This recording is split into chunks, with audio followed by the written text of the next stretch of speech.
साथियों, बिहार के लिए जो प्रधानमंत्री पैकेज दिया गया था, उसमें पेट्रोलियम और गैस से जुड़े 10 बड़े प्रोजेक्ट थे। इन प्रोजेक्ट्स पर करीब करीब 21,000 करोड़ रुपए खर्च किए जाने थे। आज ये 7वां प्रोजेक्ट है जिसमें काम पूरा हो चुका है, जिसे बिहार के लोगों को समर्पित किया जा चुका है। इससे पहले पटना एलपीजी प्लांट के विस्तार और स्टोरेज कैपेसिटी बढ़ाने का काम हो, पूर्णिया के एलपीजी प्लांट का विस्तार हो, मुजफ्फरपुर में नया एलपीजी प्लांट हो, ये सारे प्रोजेक्ट पहले ही पूरे किए जा चुके हैं।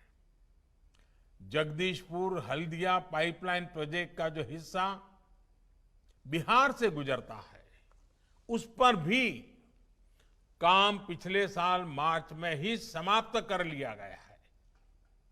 मोतिहारी अमलेखगंज पाइपलाइन पर भी पाइपलाइन से जुड़ा काम पूरा कर लिया गया है।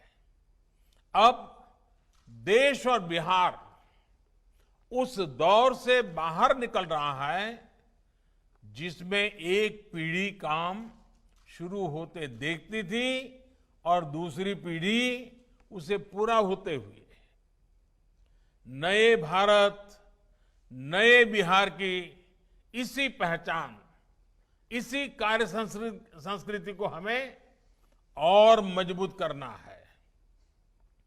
और निश्चित तौर पर इसमें नीतीश जी की भी बहुत बड़ी भूमिका है। मुझे विश्वास है कि ऐसे ही निरंतर काम करके हम बिहार और पूर्वी भारत के विकास पथ पर ले जा सकते हैं। हम बिहार में ऐसा सुशासन रखें जो बिहार का अधिकार है। साथियों, पिछले 15 सालों में बिहार ने ये दिखाया भी है कि अगर सही सरकार हो, सही फैसले लिए जाए, स्पष्ट नीति हो, तो विकास होता है और हर एक तक पहुंचता भी है। हम बिहार के हर एक सेक्टर के विकास को आगे बढ़ा रहे हैं, हर एक सेक्टर की समस्याओं के समाधान का प्रयास कर रहे हैं, ताकि बिहार विकास की नई उड़ान भरे, उतनी ऊंची उड़ान भरे जितना ऊंचा बिहार का सामर्थ्य है। साथियों, बिहार में कुछ लोग कभी ये कहते थे कि बिहार के नौजवानों पढ़ लिख कर क्या करोगे, उन्हें तो खेत में ही काम करना है। ऐसी सोच ने बिहार के प्रतिभाशाली युवाओं के साथ बहुत अन्याय किया। इसी सोच की वजह से बिहार में बड़े शिक्षण संस्थानों को खोलने के लिए ज्यादा काम ही नहीं किया गया था। नतीजा ये हुआ कि बिहार के नौजवान बाहर जाकर पढ़ाई करने के लिए, नौकरी करने के लिए मजबूर हो गए। साथियों, खेत में काम करना, खेती किसानी बहुत परिश्रम और गौरव का काम है, लेकिन युवाओं को दूसरे मौके न देना, न ऐसी व्यवस्थाएं बनाना, ये भी तो सही नहीं था। आज बिहार में शिक्षा के बड़े बड़े केंद्र खुल रहे हैं। अब agriculture college, medical college, engineering कॉलेजों की संख्या बढ़ रही है। अब राज्य में IIT, IIM, triple IT Bihar के नौजवानों के सपनों को ऊंची उड़ान देने में मदद कर रहे हैं। नीतीश जी के शासन में इसके दौरान बिहार में 2 केंद्रीय विश्वविद्यालय, एक आईआईटी, एक आईआईएम, एक निफ्ट, एक नेशनल लॉ इंस्टीट्यूट जैसे अनेकों बड़े संस्थान खुले हैं।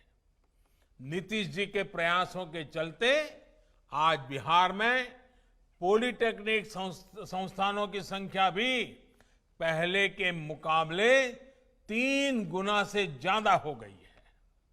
स्टार्टअप इंडिया, मुद्रा योजना, ऐसी योजनाओं ने बिहार के नौजवानों को स्वरोजगार के लिए जरूरी राशि मुहैया कराई है।